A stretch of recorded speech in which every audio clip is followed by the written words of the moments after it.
मेरिया जरूरतां पूरी करने वास्ते कुछ इंसान भी हैं जिहड़े लगे हुए ने, ये वसाइल भी हैं जिहड़े इस कायनात के अंदर है जिन्होंने इस्तेमाल करके मेरिया जरूरतां पूरियां होंदियां, लेकिन वो हकीकत ताईं पहुँच गया। इन्हां सारियां चीज़ां नूं पैदा करने वाला अल्लाह है, इस करके वो शुक्र उहदा अदा करदा है।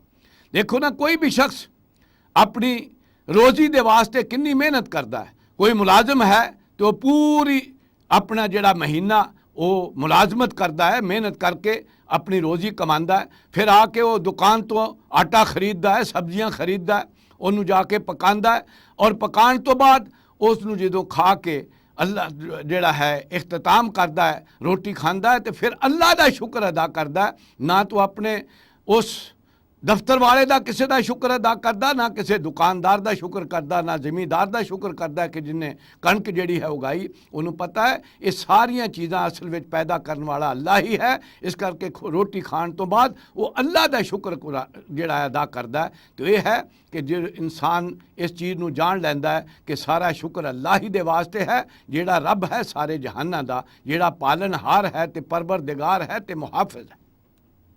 अर्रहमान अर्रहीम, वो अल्लाह रहमान है ते रहीम है।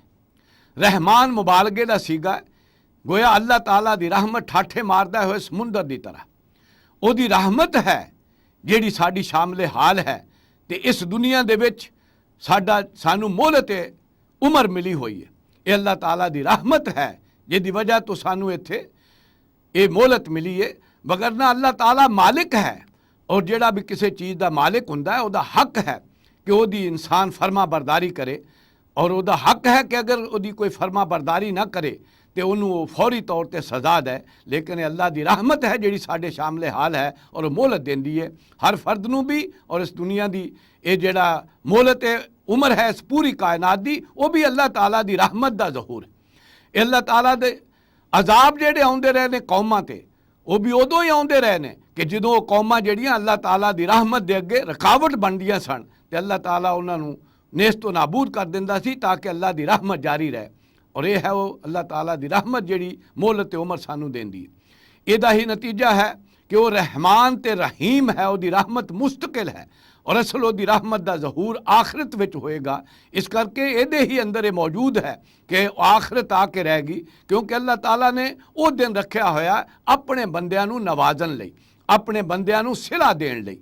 तो इस करके वो अल्लाह ताला की रहमत का जहूर है। नाचे कुरान मजीद चाहता है कतब आला नफ्से रहमा, अल्लाह ताला ने अपने उत्ते रहमत नू लाजम कर रहा है। लयजमान्नकुम इला यौमिल क़यामत ला रैब फी, वो लाजमन तुहानू जमा करेगा उस क़यामत दे दिन जिहदे कोई शक हो ही नहीं सकता, क्योंकि वो अल्लाह ताला की रहमत का जहूर है। और अल्लाह ताला की मुस्तकिल रहमत जिहड़ी है उदों बाद उन्हां लोकां दे वास्ते हो जाएगी जिहड़े अल्लाह नू मनण वाले, और इस दुनिया दे विच ओदी रब मन के तो ओदी बंदगी करने वाले।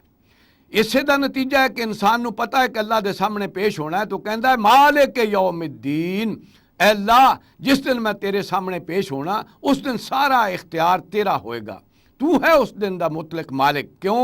अल्लाह ही उस दिन मालिक होवे तो फिर ही जजा सजा का मामला सही हुंदा है, क्योंकि वही है जिहड़ा हर शख्स नूं जानन वाला, हर शख्स के हालात तो वाकिफ है, हर शख्स के बारे च पूरी खबर रखण वाला है। इस करके जजा और सजा वही करेगा तो इंसाफ ते मबनी होएगी, अदल होएगा। इस करके इंसान जिहड़ा है वो अल्लाह के सामने इकरार करदा है मालिक यौमिद्दीन, अल्लाह उस जजा और सजा के दिन का सारा इख्तियार तेरा होएगा, तेरे ही सामने पेशी होएगी, और तू ही है जिहड़ा जजा और सजा देने वाला। ये है वो हकीकत जिहड़ी इंसान जिहड़ा है अल्लाह के सामने खड़े होके अल्लाह ताला दी इस हैसियत नू तस्लीम करता है कि तू ही रब है सारे जहाना का, तू ही है पालनहार, तू ही मुहाफिज है, तेरी ही रहमत है जिहदे सहारे ते जिंदगी गुजर रही है, तो सानू मोहलत मिली हुई है। और तेरी ही रहमत का जहूर वो आखिरत का दिन है, क़यामत का दिन है, और उस दिन तेरे ही सामने पेशी होनी है और तेरे ही सामने जवाब देना है। ये वो चीज़ां ने जिहड़ियां असीं अल्लाह ताला दे सामने खड़े होके गोया अपने उस ईमान का इजहार करते हाँ, अपने उस यकीन का इकरार करते हाँ कि जिस हकीकत ताईं असीं पहुँच गए हैं कि वाकई अल्लाह ताला ही इस सारे जहान का मालिक भी है, अल्लाह ही रहमान और रहीम भी है। ओदी रहमत है जिहड़ी इत्थे भी शामिल हाल है, और ओदी रहमत है जिहड़ी क़यामत दे दिन भी कम आनी है, क्योंकि क़यामत दे दिन कोई शख्स भी अपने अमाल दे नाल जिहड़ा कामयाब नहीं होएगा, उस दिन अल्लाह की रहमत ही शामिल हाल होएगी तो उत्थे निजात होएगी। ये हकीकत है जी नबी अकरम सल्लल्लाहु अलैहि वसल्लम ने बयान फरमाई। राचे एक सहाबी ने पूछ लिया, अल्लाह दे रसूल तुसी भी अपने अमाल की बुनियाद पर जन्नत नहीं जाना? आपने फरमाया मैं भी, जदों तक कि अल्लाह की रहमत मैनू नहीं टक लैगी उदों तक मैं भी जन्नत नहीं जा सकता। तो यह है अल्लाह ताला की रहमत जिहदा असीं इकरार करते हैं कि वह रहमान और रहीम है, उसकी रहमत शामिल हाल है जिहड़ी इस दुनिया में भी है तो आखिरत में भी साडे काम आने वाली।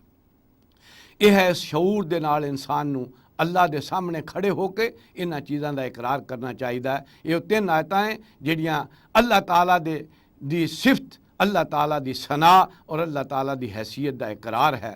तो इसे ही शऊर दे नाल सानू इन्हां नू अदा करना चाहिए। अल्लाह ताला मैनू भी ते तुहानू भी इन्हां आयतां नू पूरी तरह जिहड़ा है समझ के अदा करने की तौफीक दे, ताकि अल्लाह ताला दी सिफतां भी साडे सामने होण तो उहदी हैसियत भी सामने रहे। बारक अल्लाहु ली व लकुम फिल कुरानिल अज़ीम व नफ़ानी व इय्याकुम बिल आयाति व ज़िक्रिल हकीम।